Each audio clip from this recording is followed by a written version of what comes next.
আসসালামু আলাইকুম। সবাইকে স্বাগত জানাচ্ছি আমার ভিডিওতে। এই ভিডিওতে আমি আপনাদের দেখাবো আমরা আমাদের পিসিতে কত RAM আছে এটা কিভাবে জানবো। তো এটা অনেক ইজি। তো এর জন্য আমাদের স্টার্ট বাটনে আসতে হবে। এখানে ক্লিক করলে সেটিংস আছে, এখানে ক্লিক করতে হবে। সেটিং থেকে এই যে সিস্টেমে ক্লিক করি। তারপর বাম দিকে দেখতে পাচ্ছেন অনেকগুলো অপশন। নিচে অ্যাবাউট আছে, এখানে ক্লিক করছি। এখানে আছে device name, processor, installed RAM. এই যে আমার এই পিসির র্যাম 4 GB।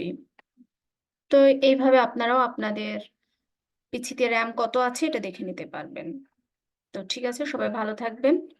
ধন্যবাদ সবাইকে।